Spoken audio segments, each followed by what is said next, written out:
Hi అండి. ఎలా ఉన్నారు? ఇండియాలో 6,000 సాలరీ హై అనుకుంటున్నారు. నేను జస్ట్ ఎగ్జాంపుల్ చేసి చెప్పాననమాట మీకు. ఇక్కడ సాలరీ బేస్డ్ ఆన్ ఎక్స్‌పీరియన్స్‌ని బట్టి పెరుగుతుంటది. నేను 6,000 ఎందుకు చెప్పానంటే యాస్ ఎ ఫ్రెషర్‌గా స్టార్ట్ చేసినప్పుడు ఆహ్, సంబడి విల్ గెట్ 6,000 అనుకుంటే గనక వాళ్ళు ఎలా ఉంటది వాళ్ళ లైఫ్ ఏంటి అనేసి. అంతేగాని అందరికీ 6,000 అని నేను చెప్పలేదనమాట. To the next point. ఇప్పుడు USA is the land of opportunity అంటారు గదా! ఎందుకంటారు? సేమ్ సాలరీస్ ఎక్కువనా? అందరి థాట్ అదే ఉంటది గదా! సాలరీస్ ఎక్కువని కాదు. ఇక్కడేంటంటే 16 ఏళ్ల టీనేజర్ నుంచి 60 ఏళ్ల పర్సన్ వరకు ఎవరికైనా తమ లైఫ్‌ని బిల్డ్ చేసుకునే అవకాశం ఉండడం అనమాట. అదే బిగ్ డిఫరెన్స్ ఇక్కడ. సో, అంటే ఇప్పుడు మళ్ళీ మీకొక పాయింట్ ఉండుంటది. నేనెప్పుడు గూడా ఇండియాని తక్కువ చేసి మాట్లాడట్లేదు. India is my country always. కాకపోతే ఏందంటే ఇక్కడ నేను అబ్జర్వ్ చేసిన 3 ఆపర్చునిటీస్ గురించి మీతో నేను షేర్ చేసుకుందాం అనుకుంటున్నా. ఎవరికైనా ఇప్పుడు ఒక డోర్ క్లోజ్ అయిపోయిందనుకోండి, ఇంకో డోర్ ట్రై చేసే అవకాశం ఉండడం అనమాట. అందుకే this is the land of opportunity అంటారనమాట. నేనిక్కడ అబ్జర్వ్ చేశానని చెప్పా గదా! 3 ఆపర్చునిటీస్. అందులో మొదటిది జాబ్ ఆపర్చునిటీస్ అనమాట. ఇండియాలో టాలెంట్‌కేమైనా తక్కువుందా? ఇండియాలో టాలెంట్ కొదవే లేదు. ఇన్‌ఫాక్ట్ స్ట్రాంగ్ కాంపిటీషన్ కూడా అనమాట. ఇప్పుడేదైనా ఒక మంచి జాబ్ మనం ఓపెన్ చేశామనుకోండి, దానికి ఒక జాబ్ ఈజ్ ఈక్వల్ టు ఎట్లా అంటే 100 మెంబర్స్. సమ్‌టైమ్స్ 1000 కూడా కావచ్చు. ఎందుకంటే మనకి ఇండియాలో పాపులేషన్ ఎక్కువ. పాపులేషన్ ఎక్కువుంటది కాబట్టి కాంపిటీషన్ కూడా ఎక్కువుంటదనమాట. ఒక టాలెంటెడ్ పర్సన్ అంటే లైక్ ఇంక తనకి జాబ్‌కి ఎలిజిబుల్ అనమాట. అలాంటి పర్సన్ కూడా అవకాశం రావడం అనేది చాలా టఫ్ అనమాట. అంతే గదా! ఒక క్యాపబుల్ పర్సన్‌కి కూడా ఆపర్చునిటీ రావాలి అంటే కాంపిటీషన్ ఎంత ఎక్కువగా ఉంటది. అలా అని చెప్పి యూఎస్‌లో కాంపిటీషన్ లేదని చెప్పట్లేదు. యూఎస్‌లో కూడా కాంపిటీషన్ ఉంది. కానీ comparatively population, job market, different IT industries ఇక్కడేందంటే full times, part times, hourly based, professional jobs. Multiple options అనమాట. ఇప్పుడు ఒక జాబ్ ట్రై చేస్తాము. అది కాని పక్షంలో చాలామంది ఏమనుకుంటారంటే, అరే! పోతే పార్ట్ టైమ్ కని ఎళ్దాం. లేదంటే అవర్లీ బేస్డ్ అయినా. అంటే పాజిబిలిటీ ఎక్కువుంటదనమాట. ఇది కాకపోతే ఇంకో అవకాశం. ఒక డోర్ క్లోజ్ అయిందనుకుంటే ఇంకో డోర్ ఓపెన్ చేసుకొని ట్రై చేసే అవకాశం అనేది ఉంటది మనకి. జాబ్ రావడమా తర్వాత సంగతి. మనకి ఆప్షన్స్ ఎక్కువ కనిపిస్తాయన్నమాట. అంతే కదా! పాజిబిలిటీ ఎక్కువగుంటది. నేను రీసెంట్‌గా చాలామంది ఫ్యామిలీస్‌తో మాట్లాడినప్పుడు గాని, ఎవరినైనా కపుల్‌ని కలిసినా గాని, ఎవరినైనా పిల్లలున్న పేరెంట్స్‌ని కలిపినా కూడా, మీ ఎక్స్‌పీరియన్సెస్ ఏంటి అని చెప్పేసి. బట్ చాలామందికి వీడియోలో రావడం ఇష్టం ఉండదు కాబట్టి, జస్ట్ నేను వాళ్ళ ఎక్స్‌పీరియన్స్‌ని గెట్ చేస్తున్నాననమాట.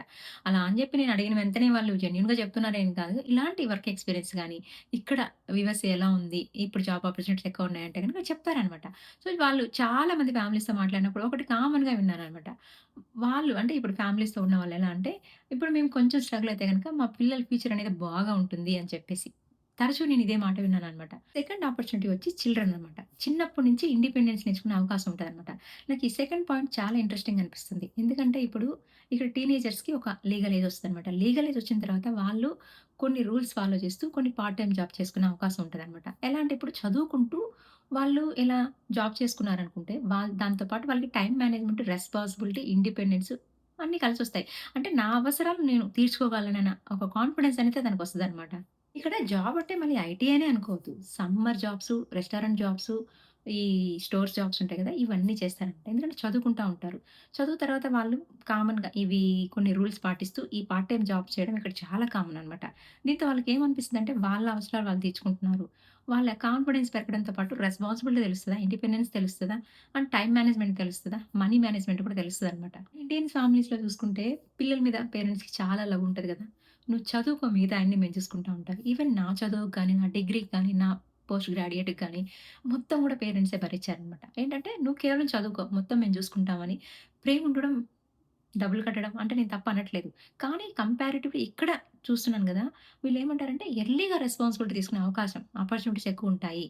వాళ్ళకే వాళ్ళు ఓన్‌గా డెవలప్ చేసుకుంటారు. కాన్ఫిడెన్స్ పెంచుకునే అవకాశం టీనేజర్ నుంచి స్టార్ట్ అయితది. అని జెప్పేసి జస్ట్ అబ్జర్వ్ చేసిన థింగ్ అనమాట అది. అందుకే ఇక్కడ కొంతమంది పెరుగుతారు గదా పిల్లలు. వాళ్ళని అబ్జర్వ్ చేస్తే గనక ఫ్యూచర్ జాబ్ మార్కెట్‌లోకెళ్ళే ముందే వీళ్ళు చదువుతో పాటు వర్క్ కల్చర్‌ని గూడా అండర్‌స్టాండ్ చేసుకునే ఛాన్స్ అనేది ఉంటదనమాట ఇక్కడ. ముందుగానే అండర్‌స్టాండ్ చేసుకుంటారు. థర్డ్ వన్ వచ్చి age. Age is just a number కదా! ఆపర్చునిటీకి ఏమైనా ఎక్స్‌పైరీ డేట్ ఉందా? లేదు కదా! ఎప్పుడైనా వర్క్ చేసుకోవచ్చు కదా! చూడండి మన దగ్గర చాలా ప్రొఫెషనల్స్‌లో 50, 55 దాటిన తర్వాత కొత్త జాబ్ ట్రై చేయడం అనేది సైకలాజికల్‌గా కూడా డిఫికల్ట్ కావచ్చనమాట. అంటే ఇప్పుడు ఇంకేం జాబ్‌లే అంటే రెస్ట్ తీసుకునే టైము అంటే రెస్ట్ తీసుకుంటారు కదా! అండ్ తర్వాత ఏంటి మైండ్‌సెట్ అంతా కూడా కొంతవరకు అలా ఉంటదనమాట. కంపారిటివ్‌లీ యూఎస్ఏలో నేను సూపర్ మార్కెట్ వీడియోలు 2 పెట్టాను చూడండి.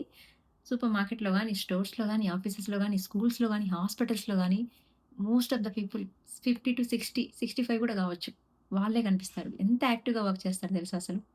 చాలా యాక్టివ్‌గా వర్క్ చేస్తారు. అంటే ఇక్కడ మళ్ళీ అందరూ జాబ్ చేయాలని లేదు. చాలా వరకు మనకేది ఇంపార్టెంటు హెల్త్, స్కిల్. ఆ సిట్యుయేషన్ అనేది ఇంపార్టెంట్. హెల్త్ ఉండి, స్కిల్ ఉండి సిట్యుయేషన్ మనకి క్రియేట్ చేస్తే గనక, నా ఏజ్ అయిపోయింది, నాకు ఆపర్చునిటీస్ లేవు అని అనుకోవాల్సిన అవసరం లేదు. సో, 50, 60లో కూడా నీకు ఇంట్రెస్ట్ ఉండి, సిట్యుయేషన్ క్రియేట్ వచ్చి, నీ హెల్త్ బావుండి, స్కిల్ ఉంటే గనక, నువ్వు ఇక్కడ యాక్టివ్‌గా వర్క్ చేసుకోవడానికి ఎలిజిబులు. చేసుకోవచ్చు నువ్వు. ఏదో ఒకటి. అది ఎక్కువ జాబ్ అంటే ఐటీ అని నేను చెప్పట్లేదు. లైక్ ఇక్కడ part time, full time, hourly based, professional jobs multiple అవకాశాలుంటాయి అని చెప్పేసి జస్ట్ నాకు ఈ పాయింట్ గాని, ఆ థింగ్స్ గాని చాలా ఇంపార్టెంట్ అనిపించిందనమాట. వాళ్ళని చూసి చాలా యాక్టివ్‌గా వర్క్ చేస్తున్నారు అని చెప్పేసి కొంచెం సమ్‌టైమ్స్ చూసినప్పుడు కొంతమందిని వాళ్ళే ఎంత యాక్టివ్‌గా వర్క్ చేస్తున్నారు. మనం ఎంత చేయాలి అని చెప్పేసి ఒక జిల్ అనేది వస్తది కదా! అట్లా వాళ్ళని చూసినప్పుడు నాకు చాలా ఇంట్రెస్టింగ్‌గా అనిపించింది. అంటే ఇప్పుడు యూఎస్ఏని ల్యాండ్ ఆఫ్ ఆపర్చునిటీ అంటారంటే ఇక్కడికొచ్చిన ప్రతి ఒక్కరు రిచ్ అయిపోతారని కాదు. లైఫ్ ఈజీ అవుతుందని కూడా కాదు. ఇమిగ్రేషన్స్ ఇష్యూ ఉంటాయి. హై ఎక్స్‌పెన్సెస్ ఉంటాయి. జాబ్స్ ఇన్‌సెక్యూరిటీ ఉంటది. ఫ్యామిలీకి దూరంగా రావచ్చు. అంటే ఎలా అంటే ఇప్పుడు ఒక డోర్ క్లోజ్ అయిపోయిందనుకోండి. ఇంకొక డోర్ ఓపెన్ చేసి ట్రై చేసే పాసిబిలిటీస్ కంపారిటివ్‌లీ మనకి ఎక్కువ పాసిబిలిటీస్ ఉండొచ్చనమాట. ఎలా అంటే ఇప్పుడు 16 ఏళ్ల కిడ్‌కి జాబ్ చేసే ఆపర్చునిటీ, 25 ఏళ్ల గ్రాడ్యుయేట్‌కి జాబ్ చేసే ఆపర్చునిటీ, 40 ఏళ్ల పర్సన్‌కి జాబ్ చేసే ఆపర్చునిటీ, 60 ఏళ్ల పర్సన్‌కి కూడా నువ్వు వర్క్ చేయాలనుకుంటే డిగ్నిటీతో వర్క్ చేసే ఆపర్చునిటీ. అందుకే ఇప్పుడు USA is a land of opportunity అంటే పర్ఫెక్ట్ కంట్రీ కాదు. పాసిబిలిటీస్ ఉన్న కంట్రీ కాబట్టి USA is a land of opportunity అంటారనమాట. సో, ఇప్పుడు చెప్పండి మీరు. ఇప్పుడు సాలరీ గురించి మనం వీడియో పెట్టగానే చాలా మంది వాళ్ళ పర్సనల్ ఒపీనియన్స్ చెప్పారు. ఓకే. అది వాళ్ళ వాళ్ళ పర్సెప్షన్ బట్టి వాళ్ళ ఒపీనియన్ చెప్పారు. ఇప్పుడు నేనిక్కడ ఆపర్చునిటీస్ అని చెప్పాను గదా! ఆపర్చునిటీ అంటే మీ ఒపీనియన్‌లో ఏంటి?